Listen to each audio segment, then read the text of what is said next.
శాంతి. ఈరోజు బాప్దాదా చెప్పిన అవ్యక్త మురళి ఉంది. ఈ అవ్యక్త మురళి శివరాత్రి సందర్భంగా బాబా చెప్పారు. ఈ మురళి యొక్క హెడ్డింగు పढ़ाई చారో సబ్జెక్ట్ కా యథార్థ యాద్గార్ మహాశివరాత్రి. చదువులోని 4 సబ్జెక్టుల యథార్థమైన స్మృతి చిహ్నము Shivratri. Murli revised date March 7, 86. ఈరోజు డేటు ఆగస్టు 16, 2020. మహాశివరాత్రి సందర్భంగా బాబా ఈ మురళి చెప్పడం జరిగింది. బాబా ఈ మురళిలో మొట్టమొదట సంగం యుగంలో ఆత్మ పరమాత్మ యొక్క కలయిక యొక్క స్మృతి చిహ్నాలే భక్తిలో ఉత్సవాల రూపంలో జరుపుతున్నారు అని అర్థం చేయించారు. సంగం యుగంలో మన యొక్క కర్మల యొక్క స్మృతి చిహ్నాలే పండుగల రూపంలో భక్తి మార్గంలో ఇప్పుడు వరకు వాళ్ళు జరుపుతూ వచ్చారు అని అర్థం చేయించారనమాట. అయితే మనం ఇక్కడ ఏం చేస్తాము, దానికి స్మృతి చిహ్నంగా భక్తి మార్గంలో పండుగలలో ఏం చేస్తూ ఉంటారు అని ఒక్కొక్క విషయం తీసుకొని బాబా అర్థం చేయించారు.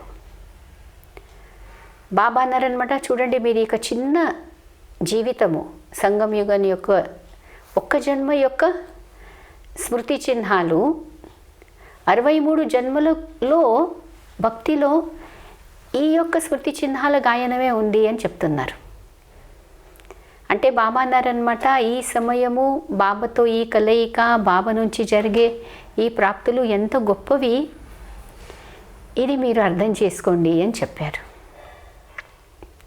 రెండవది, బాబా 4 సబ్జెక్టులకు ఇంకా శివరాత్రి నాడు చేసే ఆచారాల యొక్క కనెక్షన్ అనేది అర్థం చేయించారు.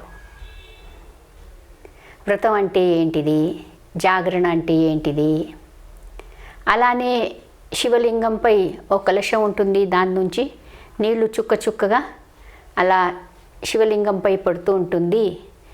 ఆ చుక్క యొక్క అర్థం ఏంటిది, శివలింగంపై బొట్టు పెడతారు బిందు, దాని యొక్క అర్థం ఏంటిది అనేదంతా మరి జ్ఞాన మార్గంలో మనం ఏం చేస్తున్నాము, మీరు ఏం చేస్తున్నారు, దాని యొక్క బదులుగా భక్తి మార్గంలో అవి ఎలా స్మృతి చిహ్నాలు ఉన్నాయని అర్థం చేయించారు. దాని తర్వాత బాబా సంగంలో మనం చేసే ఇంకా కొన్ని విశేషమైన కర్మలు అన్నమాట. అంటే మీరు సమర్పణ సమారోహం చేస్తారు, దానికి బదులుగా భక్తి మార్గంలో ఎటువంటి కర్మలు చేస్తారు, ఏ స్మృతి చిహ్నాలు అక్కడ చూపెట్టడం జరిగింది, అది కూడా అర్థం చేయించారు. అలానే బాబా అన్నారనమాట, మీరు ఇక్కడ వ్రతం రూపంలో ఏం ధారణ చేస్తారు, దానికి బదులు అక్కడ ఏం చేస్తూ ఉంటారు, ఆ విషయాన్ని అర్థం చేయించారు. అవతరణ దివసము అంటాం మనము. శివరాత్రి అంటే శివ పరమాత్ముడు సృష్టిపై అవతరించిండు. అయితే శివబాబా ఎలాగైతే అవతరించారో మీది కూడా అవతరణ అని చెప్తున్నారు బాబా. రోజు ప్రొద్దున మీరు కూడా పరంధామం నుంచి సృష్టిపై చక్కని గొప్ప పాత్ర వహించడానికి మీరు కూడా అవతరిస్తారు, మరి మీ స్థితి ఎలా ఉండాలి అని అర్థం చేయించారు. దాని తర్వాత బాబా అన్నారనమాట, ఆత్మ పరమాత్మ యొక్క ఈ కలయికలో బాబా మనకు రోజు అభినందనలు ఇస్తూ ఉంటారు, మురళిలో కూడా అభినందనలే ఇస్తూ ఉంటారు. అయితే మీ పాలన అనేదే అభినందనల ద్వారా అవుతుంది, గ్రీటింగ్స్ ద్వారా అవుతుంది, బెస్ట్ విషెస్ ద్వారా అవుతుంది. మరి ఈ పాలనలో కొన్నిసార్లు కొందరు బ్రాహ్మణ పిల్లలు కింద మీద అవుతారు, కొన్ని రైటు రాంగు వాళ్ళ ద్వారా జరుగుతాయి అన్నమాట. కానీ మీరు అభినందనలు ఇస్తూ వాళ్ళను ఎలా సరిదిద్దాలి అనే విషయాన్ని బాబా అర్థం చేయించారు. మరి ఇన్ని విషయాలు ఈరోజు మురళిలో ఉన్నాయి. అయితే ముందు మనం ఏదైతే బ్రాహ్మణ పిల్లలు అయ్యామో, శివబాబాతో కలయిక చేసుకుంటున్నామో, దానికి బదులుగా భక్తి మార్గంలో ఎలా ఉత్సవాలు చేస్తున్నారనే మహావాక్యాలు దాంతో కనెక్టెడ్, అవి చూద్దాం. దాని తర్వాత 4 సబ్జెక్టుల యొక్క స్మృతి చిహ్నాలు ఏమున్నాయి అని అవి చూద్దాం. దాని తర్వాత సమర్పణ సమారోహం గురించి, వ్రతం గురించి, అవతరణ గురించి ఏమేమి బాబా చెప్పారో ఆ విషయాలన్నీ కూడా చూద్దాము. అయితే బాబా అన్నారనమాట, ఇస్ छोटे से संगम युग के अलौकिक जीवन, अलौकिक प्राप्तियाँ, अलौकिक अनुभवों को द्वापर से भक्तों ने भिन्न भिन्न नाम से यादगार बना दिए हैं. ఈ చిన్న సంగం యుగము, ఈ సంగం యుగం యొక్క అలౌకిక జీవితము, అలౌకిక ప్రాప్తులు, అలౌకిక అనుభూతులను ద్వాపర యుగం నుంచి భక్తి మార్గంలో భక్తులు భిన్న భిన్న పేర్లతో ఎలా స్మృతి చిహ్నాలు అంటే ఉత్సవాలు, పండుగలు చేసుకుంటారో అనేది బాబా అంటున్నారనమాట. ఏక్ జనంకి ఆప్కి యహ జీవన్, మీ జీవితము ఇప్పుడు సంగం యుగంలో ఒక్క జన్మే, भक्ति के 63 जन्मों के लिए याद का साधन बन जाता है. మీ యొక్క ఈ ఒక్క జన్మ, మీ యొక్క ఈ జీవితము భక్తి మార్గంలో 63 జన్మలకు స్మృతి చేయడానికి ఒక సాధనం అయిపోతుంది అన్నమాట. అంటే ఎలా ఇక్కడ ఒక్కొక్క అడుగు, ఒక్కొక్క శ్వాస, ఒక్కొక్క సంకల్పము, సమయం అనేది ఎలా దాని యొక్క స్మృతి చిహ్నాలు తయారవుతున్నాయి భక్తి మార్గంలో, ఆ అవగాహనతో మనము కర్మలు చేయాలి అని అర్థము. అలానే బాబా అన్నారనమాట, మీరు ఈ సమయంలోనే, విచిత్రంగా ఉంది ఈ సమయము, ఈ సమయంలో మీ స్మృతి చిహ్నాలు కూడా చూస్తున్నారు, ఇంకా ప్రాక్టికల్లో మీరు ఇక్కడే అటువంటి కర్మలు కూడా చేస్తున్నారు. ప్రపంచంలో అందరేమో పరమాత్ముడిని పిలుస్తున్నారు, రా భగవంతుడా అని, మీరేమో పరమాత్ముడిని పొంది ఉన్నారు. ఎంత తేడా ఉంది ఇద్దరిలో అని చెప్తూ కొన్ని మహావాక్యాలను చెప్పారనమాట. వాళ్ళేమంటారు, వే కహెంగే ఆవో ఆర్ ఆప్ కహెంగే ఆ గయా. వాళ్ళు అంటారు భగవంతుడా రా రా అని, ఇంకా మీరేమో వచ్చేసాడు భగవంతుడు అని అంటున్నారు. అయితే ఎంత తేడా ఉంది కదా అని అంటున్నారు బాబా. అయితే అలానే బాబా అన్నారనమాట, आप सबका मनाना है मिलन मनाना और उन्हों का मनाना है आह्वान करना. మీరు జరుపుకోవడం అంటే, పండుగను జరుపుకోవడం అంటే మీరు నిజంగానే శివబాబాతో కలుసుకుంటున్నారు, కలయిక చేసుకుంటున్నారు. అక్కడ పండుగ జరుపుకోవడం అంటే ఏం చేయడము, భగవంతుడి యొక్క ఆహ్వానమే చేస్తూ ఉంటారు. ఇంత తేడా ఉంది మీలో వారిలో. యాద్గార్ और प्रैक्टिकल में कितना रात दिन का अंदर है. వారు స్మృతి చిహ్నంగా చేసే పండుగలు, ప్రాక్టికల్లో మీరు ఏదైతే కలయిక చేసుకుంటున్నారో చూడండి ఎంత రాత్రింబగుల తేడా ఉంది అని అర్థం చేస్తున్నారు. అయితే మీకు ఎంత నష ఉండాలి ఈ విషయంలో అని చెప్తున్నారు బాబా. మరి దాని తర్వాత బాబా 4 సబ్జెక్టుల గురించి చెప్పారనమాట. जो इस संगम युग की पढ़ाई है जिसकी विशेष 4 सब्जेक्ट्स है, वह 4 ही सब्जेक्ट्स यादगार दिवस पर मनाते आते हैं. సంగం యుగంలో ఈ చదువుల్లో బాబా చెప్పే 4 సబ్జెక్టుల స్మృతి చిహ్నాలు ఈ రోజున విశేషంగా వాళ్ళు జరుపుకుంటారు అని చెప్తున్నారు బాబా. ఎలా, पहले भी सुनाया था कि विशेष इस उत्सव के दिन बिंदु का और बूंद का महत्व है. అయితే ఈరోజు బిందు యొక్క మహత్యం ఉంది, దాంతోపాటు చుక్కల యొక్క మహత్యం ఉంది, నీళ్ళ చుక్కల యొక్క महत्व ఉంది అని చెప్తున్నారు బాబా. तो बिंदु इस समय के याद अर्थ योग की सब्जेक्ट की निशानी है. याद में बिंदु स्थिति में स्थित होते हैं ना. అయితే బిందు దేనికి గుర్తంటే, యోగాభ్యాసంలో నేను ఆత్మ బిందును అని అభ్యాసం చేస్తారు కదా, శివబాబా కూడా బిందు స్వరూపుడని అభ్యాసం చేస్తారు. అయితే బిందు స్వరూపానికి గుర్తు మీ యోగం యొక్క సబ్జెక్టు అని అంటున్నారు బాబా. और बूंद ज्ञान की भिन्न भिन्न बूंदे है.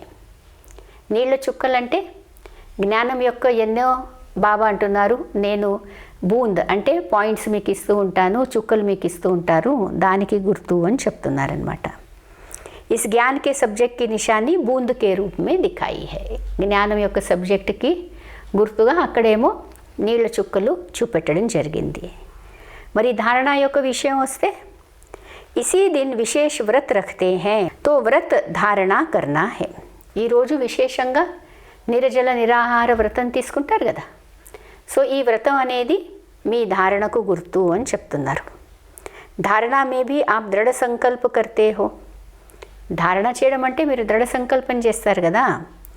तो व्रत रखते हो कि ऐसा सहनशील व अंतर्मुख अवश्य बन के ही दिखाएंगे. మేము సహనశీలతను ధారణ చేస్తాము, అంతర్ముఖులవుతాము అని దృఢ సంకల్పం మీరు తీసుకుంటారు. అక్కడేమో వాళ్ళు నిరజలంగా నిరాహారంగా దృఢంగా ఓ రోజంతా ఉంటారనమాట. అయితే ఇది మీ 3వ సబ్జెక్టు చేసింది. అలానే బాబా అంటున్నారు, और सेवा की निशानी है जागरण. सेवा करते ही हो किसको जगाने के लिए. సేవ దేనికి గుర్తు అంటే మేల్కొల్పించడము. అక్కడ రాత్రంతా మేల్కొని ఉంటారు. మీరు సేవ చేయడం అంటే ఆత్మలకు అజ్ఞానం నుంచి మేల్కొల్పించడము. సో ఇలా अज्ञान नींद से जगाना, जागरण कराना, जागृति दिलाना, यही आपकी सेवा है. అజ్ఞాన నిద్ర నుంచి మేల్కొల్పించడము, అవగాహన అనేది కల్పించడము, ఇదే మీరు చేసే సేవ.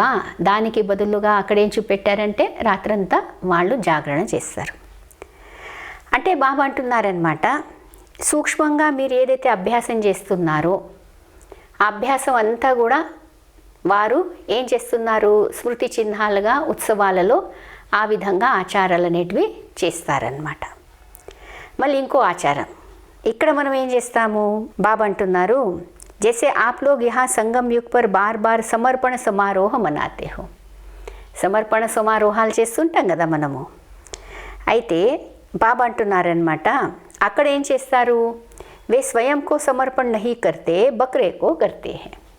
వాళ్ళు దేనిని సమర్పణం చేస్తారు, అక్కడ వాళ్ళు మేకను సమర్పణం చేస్తారు, మేక బలి ఇస్తారు. ఇక్కడ మీరేం చేస్తున్నారు, మీరు స్వయాన్ని బాబాపై బలి చేస్తుంటే వాళ్ళక్కడ మేకను బలి చేస్తారు. అంటే మీరు చేసే కర్మల యొక్క స్మృతి చిహ్నాలు ఈ విధంగా చేస్తారు. బాబా ఏమంటారు, మే అనేది నేను నేను అనే దాన్ని బలి చేయండి అంటే అక్కడ ఏం చేస్తారు, పాపం మేక మే అంటే మేక బలి ఇస్తారు అని చెప్తున్నారనమాట బాబా. బాబా అంటున్నారు, ఇక్కడ మే और मेरापन का समर्पण समारोह मनाते हो. ఇక్కడ నేను నాది యొక్క సమర్పణం చేస్తారు మీరు. और मैं के बजाय सदा नेचुरल भाषा में साधारण भाषा में भी बाप शब्द ही सुना है. అయితే చాలా సహజంగా అన్నిట్లో మనము బాబా, అంత బాబాది, బాబా చేయిస్తున్నారు అనే మనం అంటాం, కానీ నేను నేను అనేది మనకు ఉండదు. సో మీరు ఈ సమర్పణ చేశారు, మీ స్వయాన్ని, నేను శబ్దాన్ని కూడా సమర్పణ చేశారు, అహంకారాన్ని సమర్పణ చేశారు. దానికి బదులుగా స్మృతి చిహ్నంగా అక్కడ మే చేసే మేకను వాళ్ళు బలి ఇస్తారు అని అంటున్నారనమాట బాబా.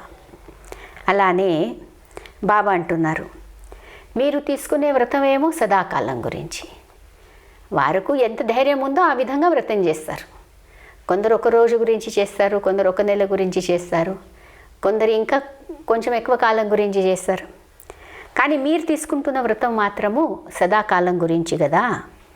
అయితే బాబా అంటున్నారనమాట, మీ వ్రతం ఏంటిది, మీరేం చేస్తారు, సదా ऊपर से नीचे आकर कर्म करेंगे या नीचे रहकर कर्म करेंगे. మీ వ్రతం ఏంటిది, ఎప్పుడు కూడా ఎలా ఉండాలి, ఉపరాంగా ఉండాలి, అతీతంగా ఉండాలి. ఇంకా ఆ ఉన్నతమైన స్థితి నుంచి అక్కడి నుంచి వచ్చి మనం ఇక్కడ కర్మలు అనేటివి చేసేది ఉంది. ఎప్పుడు కూడా బుద్ధి పరమధామంలో పెట్టేది ఉంది. ఉన్నతమైన స్థితిలో ఉంటూ ఈ భూమిపై వచ్చి మళ్ళీ మనము కర్మలు అనేటివి చేసేది ఉంది. కానీ సాధారణ కర్మలు చేస్తూ స్థితిని సాధారణంగా చేసుకునేది లేదు, స్థితిని ఉన్నతంగా ఉంచుకునేది ఉంది, కర్మలు సాధారణంగా చేసేది ఉంది. అయితే ఈ వ్రతం అన్నమాట, ఎటువంటి కర్మ అయినా ఉండనియండి, కానీ స్థితి అనేది మాత్రము ఉన్నతంగా పెట్టుకుంటాము. మరి ఈ వ్రతాన్ని మీరు పాటిస్తున్నారా అని పిల్లలకు అడుగుతున్నారు బాబా. ऊपर रहना अर्थात ऊपर की स्थिति में रहना, ऊंची स्थिति में स्थित हो, कोई भी साधारण कर्म करना अर्थात नीचे आना. అయితే ఉన్నతమైన స్థితిలో స్థితులై ఇంకా దాని తర్వాత ఆ స్థితిలో ఉంటూ సాధారణ కర్మ అనేది చేసేది ఉంది, దానికోసం మీరు కింద వచ్చేది ఉంది. లేకిన్ సాధారణ కర్మ కర్తే భీ స్థితి ఊపర్ అర్థాత్ ఉంచి హో. ఇది మన వ్రతం. కర్మ మనది సాధారణంగా ఉండొచ్చు, కానీ స్థితి మాత్రం ఎప్పుడు కూడా ఉన్నతంగా ఉండాలి. మరి ఈ వ్రతంపై పిల్లలు మీ ధ్యానం ఉందా అని బాబా మనకు అటెన్షన్ అనేది ఇప్పిస్తున్నారనమాట. ఎలా అయితే బాబా भी साधारणतन लेता है, బాబా తనువు కూడా సాధారణమైనదే. कर्म तो साधारण ही करेंगे, जैसे आप लोग बोलेंगे वैसे बोलेंगे, वैसे चलेंगे. कर्म साधारण है, तन साधारण है, लेकिन साधारण कर्म करते भी स्थिति ऊंची रहती है ना. బాబా అంటున్నారనమాట. బాబా సాధారణ తనువులో వస్తారు, సాధారణంగా మీలానే మాట్లాడతారు, నడుస్తారు, కూర్చుంటారు. కర్మలైతే సాధారణంగానే ఉన్నాయి, కానీ బాబా స్థితి అయితే ఎప్పుడు ఉన్నతంగా ఉంటుంది కదా. మరి పిల్లలు మీరు కూడా ఉన్నతమైన స్థితిలో ఉంటారా? మరి ఈ వ్రతాన్ని మీరు ఎల్లప్పుడూ పాటిస్తారా అని అడుగుతున్నారు. రెండవది వాళ్ళు ఏమంటారు, అవతరణ దివసము అని అంటారు. అంటే శివుడు ఏమవుతుంది, రాత్రిపూట సృష్టిపై అవతరిస్తాడు అని అంటారనమాట, శివరాత్రి నాడు. అయితే మీ ధారణ ఏంటిది?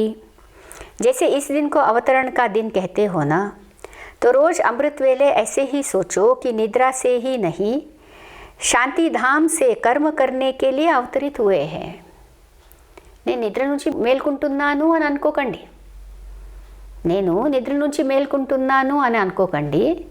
నేను ఆత్మ, కళ్ళు తెరిస్తేనే నేను ఆత్మ పరంధామం నుంచి ఇప్పుడు కింద దిగుతున్నాను కర్మలు చేయడానికి. అంటే నేను కూడా అవతరిస్తున్నాను, నాది కూడా రోజు అమృత వేళ ఈ దేహంలో అవతరణ అనేది జరుగుతుంది అనే ఉన్నతమైన స్మృతిలో మీరుంటారా, ఇది చెక్ చేయండి అని అంటున్నారనమాట బాబా. తో అవతార్ అవతరిత్ హోతే హీ హై శ్రేష్ఠ కర్మ కర్నే కే లియే, ఉన్కో జన్మ నహీ కహతే హై, అవతరణ కహతే హై. అయితే అవతారాలంటేనే, అవతార పురుషులంటేనే శ్రేష్టమైన కర్మలు చేయడానికి అవతరిస్తారు. అయితే బాబా అంటున్నారనమాట, దానిని జన్మ అనరు, దానిని అవతరణ అంటారు. ऊपर की स्थिति से नीचे आते हैं, यह है अवतरण. అయితే ఉన్నతమైన స్థితి నుంచి కింద వస్తారనమాట. ఎందుకు? కర్మలు చేయడానికి. దీనిని అవతరణ అని అంటారు. అయితే మరి మీరు కూడా రోజు ఈ విధంగా అవతరించి అలౌకిక కర్మలు చేస్తారా అని అడుగుతున్నారనమాట బాబా. మళ్ళీ దాని తర్వాత బాబా అంటున్నారు, आज के दिन आप लोग बाप दादा को मुबारक देते हो, लेकिन बाप दादा कहते हैं पहले आप.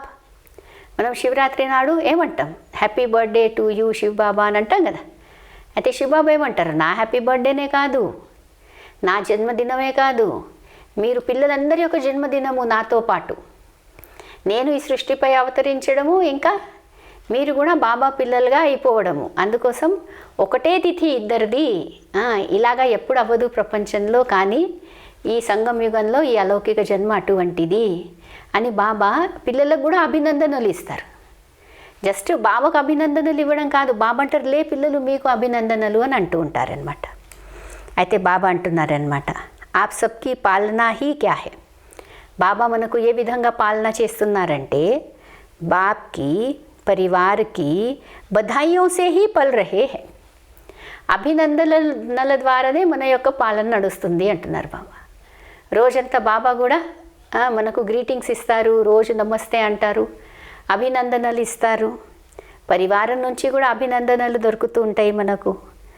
తో బధాయియోं से ही नाचते गाते पलते उड़ते जा रहे हो, ये पालना भी వండర్ఫుల్ है. చూడండి పరమాత్ముని పాలన ఎంత వండర్ఫుల్ ఉంది. మనకు అభినందనలు దొరుకుతున్నాయి, అందుకోసం మనం ఆ సంతోషంలో ఎగురుతూ ఉంటాము, నృత్యం చేస్తూ ఉంటాము, పాటలు పాడుతూ ఉంటాము.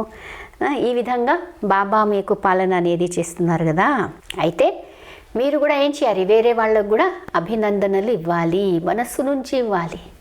ఇప్పుడు ఆ విషయం బాబా అర్థం చేయించారనమాట. అయితే కొన్నిసార్లు ఏమవుతుంది, లేకిన్ కభీ కోయి కో అగర్ ఆప్ సమజ్తే హై కి యహ రాంగ్ హై, यह अच्छा काम नहीं कर रहे हैं, तो रॉन्ग को राइट करने की विधि या यथार्थ कर्म नहीं करने वाले को यथार्थ कर्म सिखलाने की विधि. ఎవరైనా రాంగ్ చేస్తే వారిని రైట్ ఎలా చేయాలి, యథార్థమైన కర్మలు చేస్తలేరు, మరి వారికి ఎలా నేర్పించాలి యథార్థమైన కర్మలు చేయాలని, దానికి విధి ఏంటిది, దాని పద్ధతి ఏంటిది. కభీ భీ ఉస్కో సీधा नहीं कहो कि तुम रॉन्ग हो.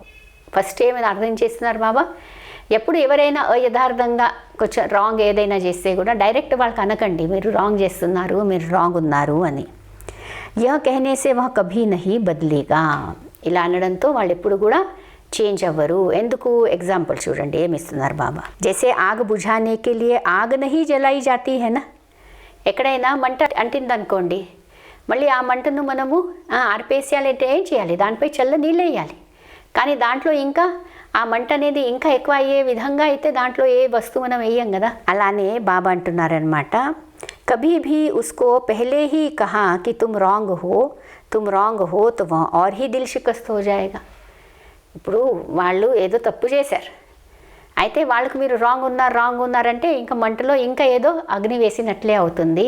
వాళ్ళను ఫస్ట్ ఏం చేయాలంటే చల్లారించాలి, వాళ్లకు శీతలంగా చేసేసేయాలి అని అంటున్నారనమాట బాబా. తో పహలే పానీ డాలో ఫిర్ ఉస్కో సునాओ कि आग क्यों लगी. అయితే ఏం చేయాలి? ముందు పహలే ఉస్కో అచ్చా కహ కర్కే థమాओ. వాళ్ళు ఏదైతే అంటున్నారో దానిని అవునా మంచిది అని అలా వినండి అనమాట. వినేసి వాళ్ళపై నీళ్ళు వేసినట్లు వాళ్ళను చల్లార్చించండి. ఉస్కో ఫిర్ సునాओకి ఆగ్ క్యూ లగి. దాని తర్వాత వాళ్ళకి అర్థం చేయండి తప్పు ఎందుకయింది, మంట యొక్క కారణం ఏంటిది. కానీ డైరెక్ట్ మీరు ఈ విధంగా తప్పు చేశారంటే ఇంకా వాళ్ళు అగ్నికుండంలా ఇంకా ఎక్కువ మంట అనేది అక్కడ కాలుతుందని అంటున్నారు బాబా. ముందు వాళ్ళని చల్లార్చించాలి. చల్లార్చించే పద్ధతి ఏంటంటున్నారు బాబా? అభినందనలు చేయండి. మీరు ఎంత మంచివాళ్ళు, ఎంత గొప్పవాళ్ళు, ఎంత లక్కీ, మీరు ఎంత బాగా బాబా సేవ చేస్తారు. కానీ మరి మీ ద్వారా ఈ విధంగా అవ్వడం అనేది అలా మాట్లాడితే వాళ్ళు వింటారనమాట. ఎందుకంటే మనం ఫస్ట్ నీళ్ళు వేసేసాం అగ్ని పైన, ఇంకా దాని తర్వాత అర్థం చేస్తే వాళ్ళు అర్థం చేసుకుంటారు.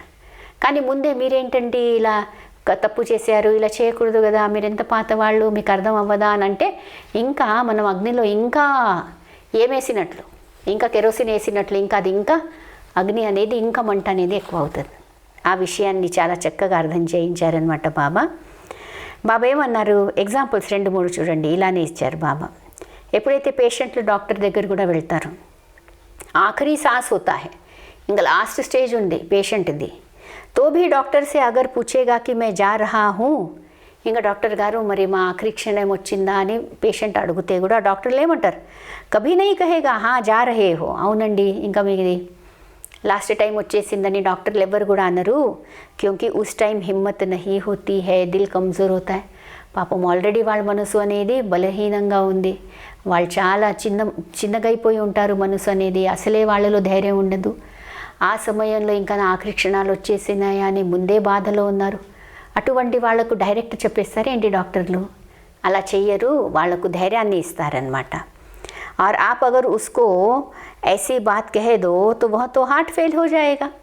ఒకవేళ వాళ్ళకు డైరెక్ట్ అనేస్తే ఇంకా చనిపోయే ముందే ఇంకా హార్ట్ ఫెయిల్ అయిపోతుందని అంటున్నారు బాబా. అందుకోసం బాబా అంటున్నారనమాట, किसकी दिल कमज़ोर हो और आप अगर उसको ऐसी बात कह दो तो वह हार्ट फेल हो जाएगा. अर्थात पुरुषार्थ में परिवर्तन करने की शक्ति नहीं आएगी. तो संगम युग है ही बधाइयों से वृद्धि को पाने का युग. यह बधाइयाँ ही श्रेष्ठ पालना है. అయితే ఇలా సంగమ యుగంలో ఇద్దరి యొక్క పాలన ఎలా చేయాలంటే అభినందనలు ఇవ్వండి.